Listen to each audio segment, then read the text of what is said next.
दोस्तों नमस्कार, मैं दीपक स्वागत करता हूं आपका अपने चैनल पर। दोस्तों आज हम जैन धर्म के बारे में कुछ महत्वपूर्ण प्रश्नों को लेकर चर्चा करेंगे। तो शुरू करते हैं दोस्तों। जैन दर्शन में मोक्ष प्राप्त व्यक्ति को क्या कहा जाता है? तो जैन दर्शन में मोक्ष प्राप्त व्यक्ति को कहा जाता है अहर्त।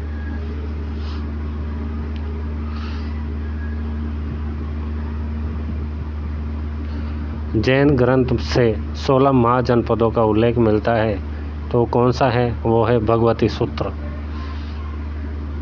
हाथी जो था अजीत सिंह का चिन्ह था, जबकि पार्श्वनाथ का चिन्ह था सर्प फण।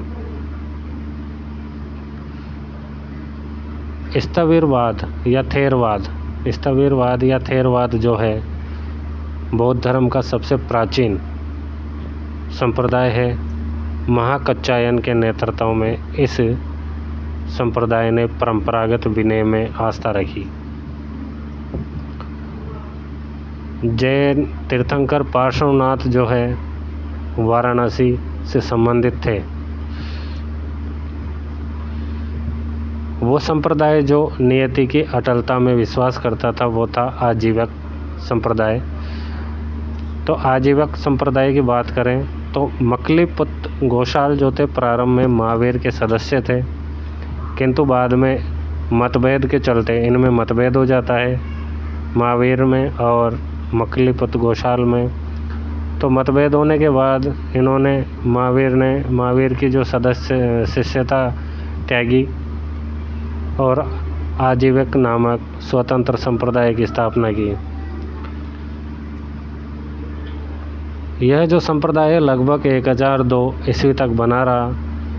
इसका मत नियतिवाद कहा जाता है, जिसके अनुसार संसार की जो प्रत्येक वस्तु है वो भाग्य द्वारा पूर्व नियंत्रित एवं संचालित होती है। अब बात करें जो त्रिरत्न हैं, ये जैन धर्म से संबंधित हैं। 4 आर्य सत्य बौद्ध धर्म से संबंधित हैं। निष्काम कर्म भगवत गीता में उपदेश दिया हुआ है और सत्य ईश्वर है, ये गांधी जी ने कहा है। अनेकांतवाद जो है निम्नलिखित में से किसका सिद्धांत है? कौन से दर्शन का सिद्धांत है? तो जैन दर्शन का या जैन मत का सिद्धांत है अनेकांतवाद। और जैन धर्म का ही एक संप्रदाय है जिसे कहते हैं यापनीय संप्रदाय। यापनीय जो है जैन धर्म का एक संप्रदाय है, जिसकी उत्पत्ति यद्यपि दिगंबर संप्रदाय से हुई थी, तथापि ये कतिपय श्वेतांबर मान्यताओं का भी पालन करते थे। तो दोस्तों कहने का मतलब यह है जो यापनीय जो संप्रदाय जैन धर्म का है होने को तो, और उत्पत्ति इसकी हुई थी दिगंबर संप्रदाय से, लेकिन ये जो है श्वेतांबर जो है उनके मान्यताओं का भी पालन करता है यापनीय संप्रदाय। दोस्तों आगे बात करें, जैन धर्म का जो है विचार नहीं था। क्या नहीं था विचार? एकात्मवाद का विचार जैन धर्म का विचार नहीं था। और महान धार्मिक घटना महामस्ताभिषेक जो है बाहुबली से संबंधित है। किससे संबंधित है? महामस्ताभिषेक जो महान धार्मिक घटना है बाहुबली से संबंधित है। और उत्तर प्रदेश में बौद्ध एवं जैनियों दोनों की प्रसिद्ध तीर्थ स्थली है कौशाम्बी है उत्तर प्रदेश के अंदर। तो उत्तर प्रदेश में कौशाम्बी जैनियों और बौद्ध दोनों की प्रसिद्ध तीर्थ स्थली है।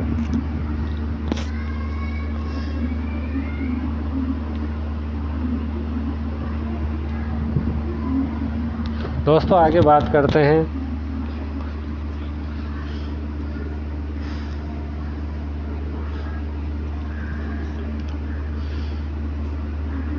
पार्श्वनाथ का जो जन्म हुआ वो वाराणसी में हुआ। और जो प्रथम जैन तीर्थंकर थे ऋषभदेव, उनका जन्म हुआ था अयोध्या में। प्रथम जो जैन तीर्थंकर है उनका तो जन्म हुआ ऋषभदेव का, जिन्हें आदिनाथ भी कहा जाता है, अयोध्या में हुआ। और पार्श्वनाथ के जन्म की बात करें तो वाराणसी में हुआ। श्वेतांबर परंपरा में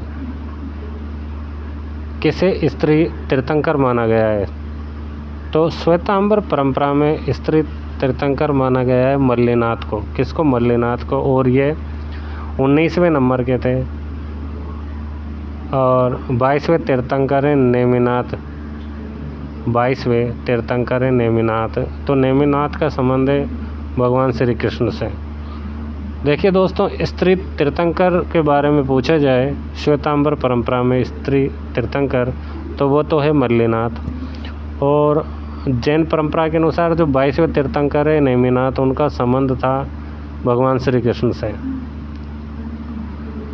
22वें तीर्थंकर जो है नेमिनाथ, कृष्ण भगवान श्री कृष्ण के जो है समकालिक माना गया है इनको।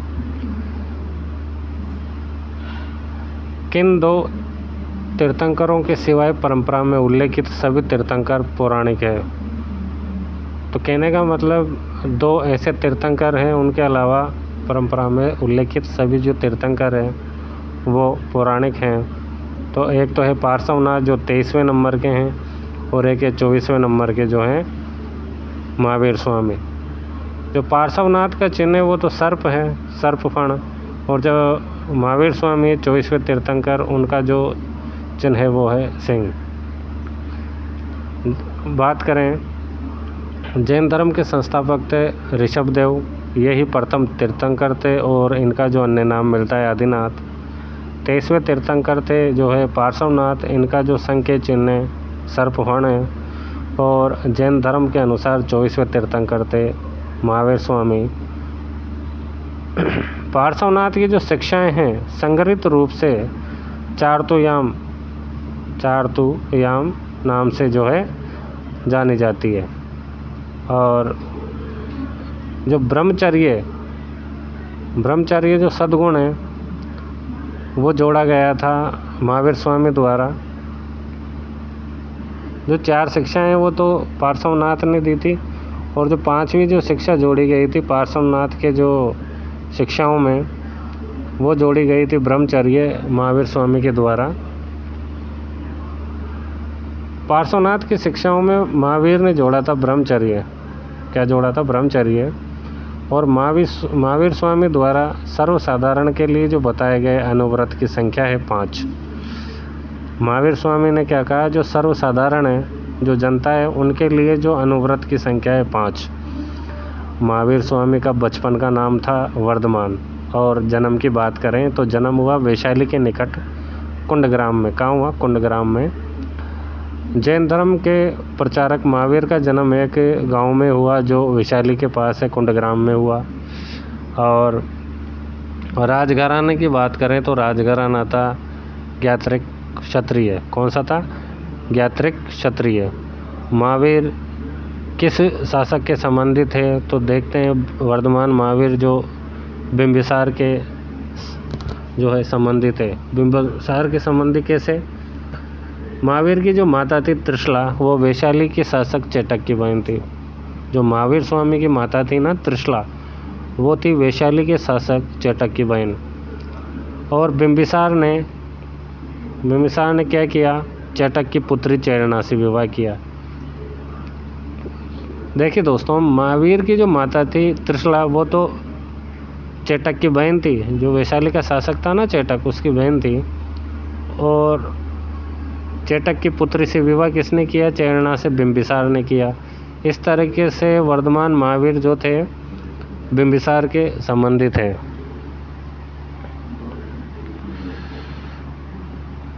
महावीर स्वामी को जिन किस लिए कहा जाता है? तो इसलिए कहा जाता है क्योंकि उन्होंने क्या किया था? अज्ञान को जीता और कैवल्य जो है ज्ञान प्राप्त किया।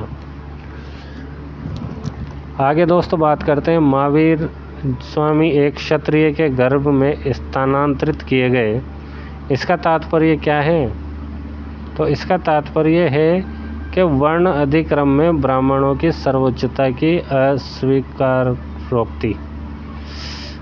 देखिए, जैन परंपरा के अनुसार वर्धमान पहले ऋषभदत्त ब्राह्मण की पत्नी थी देवानंदा।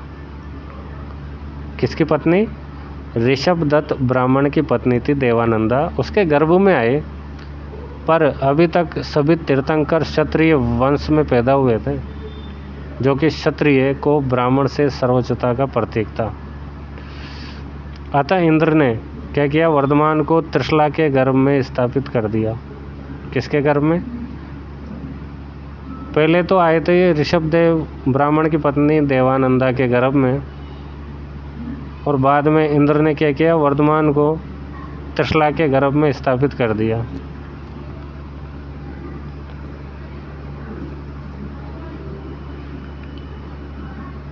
महावीर स्वामी को किस स्थान पर ज्ञान की प्राप्ति हुई? तो ज्ञान की प्राप्ति की बात करें तो साल वृक्ष के नीचे हुई।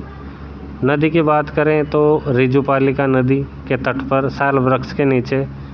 और गांव के समीप की बात करें तो जम्बिक गांव, कौन सा गांव था? जम्बिक गांव के समीप रिजुपालिका नदी के तट पर साल वृक्ष के नीचे इनको ज्ञान की प्राप्ति होती है। और बात करें कि मक्खलीपुत्र गोशाल जो थे वो महावीर स्वामी के साथ कुछ समय रहने के बाद उनसे अलग हो गए और उन्होंने क्या किया, आजीवक संप्रदाय की स्थापना की। तो पहले तो ये साथ में रहते हैं मक्खलीपुत्र गोशाल और महावीर स्वामी, लेकिन इनमें हो गया मतभेद, तो उसके बाद ये अलग हो जाते हैं, इनकी शिष्यता छोड़ देते हैं ये, और मक्खलीपुत्र गोशाल जो है आजीवक संप्रदाय की स्थापना कर लेते हैं अलग से। चंद्रगुप्त मौर्य और खारवेल ये शासक थे जिन्होंने जैन धर्म को संरक्षण प्राप्त किया। कौन कौन से? चंद्रगुप्त मौर्य और खारवेल। महावीर स्वामी की मृत्यु के उपरांत जैन धर्म के प्रमुख बनने का जो है किसको अवसर मिला? सुधर्मन को। किसको? सुधर्मन को। और प्रतीकों की बात करें तो जो पार्श्वनाथ का था वो था सर्पफण, आदिनाथ का वृषभ या सांड, महावीर का था सिंह और शांतिनाथ का था हिरण। ये संकेत चिन्ह है। और बात करें आगे, जैन धर्म शाद्ववाद में विश्वास करता है, शाद्ववाद में, सप्तभंगी नियम में यह विश्वास करता है और न्यायवाद में भी विश्वास करता है। किस किस में? शाद्ववाद में, सप्तभंगी न्याय में और न्यायवाद, इनमें यह विश्वास करता है। कौन? जैन धर्म। शाद्ववाद का सिद्धांत जैन धर्म का प्रमुख योगदान है। श्वेतांबर और दिगंबर में अंतर का प्रमुख कारण है अनुशासन और कठोर जीवन। अनुशासन और कठोर जीवन। जो जैन आचार्य थे उनको तीर्थंकर के नाम से जाना जाता था। ज्ञान प्राप्ति के बाद जो है जैन मुनि को प्राप्त होता है क्या? कोई जैन मुनि है जिसको ज्ञान प्राप्ति हो गई तो वो क्या कहलाता है बाद में? उस कैवल्य, परम ज्ञान। कैवल्य जो है परम ज्ञान। जैन धर्म में सलेखना क्या है? सलेखना है उपवास द्वारा प्राणों का त्याग करना, जैसा कि चंद्रगुप्त मौर्य ने किया। श्रवण बेलगोला कर्नाटक में चंद्रगुप्त मौर्य ने जो है ये इसी पद्धति का, मतलब सलेखना पद्धति का जो है अपनाई और उपवास द्वारा अपने प्राणों को उन्होंने त्याग दिया। भारत के प्रथम राष्ट्रीय शासक थे चंद्रगुप्त मौर्य ने इसी विधि के द्वारा कर्नाटक के श्रवण बेलगोला पहाड़ी पर अपने प्राणों का त्याग किया था। बात करें कि जो चंद्रगुप्त मौर्य शासक हैं जैन संत भद्रभाव के समकालिक थे। तो चंद्रगुप्त मौर्य जो थे जैन संत थे, भद्रभाव उसके समकालिक थे। बात करें निषिद्धि इंगित करता है। निषिद्धि क्या है? तो निषिद्धि है जैनों द्वारा अपनाई गई पारंपरिक मृत्यु क्रियाएं। निषिद्धि क्या है? तो निषिद्धि की बात करें तो ये निषिद्धि होती है, क्या होती है? ये जैनों द्वारा अपनाई गई पारंपरिक मृत्यु क्रियाएं। दोस्तों ये निषिद्धि वाला क्वेश्चन है RS 1997 में पूछा गया है कि निषिद्धि इंगित करता है जैनों द्वारा अपनाई गई पारंपरिक मृत्यु क्रियाएं। तो दोस्तों ये थे जैन धर्म के कुछ महत्वपूर्ण क्वेश्चन। ये पार्ट 1 है। पार्ट 2 को लेकर अपन अगले जो है वीडियो में चर्चा करेंगे। और आपको पर्सन अच्छे लगे हों तो आप चैनल को सब्सक्राइब कर लें और वीडियो को लाइक कर लें। धन्यवाद।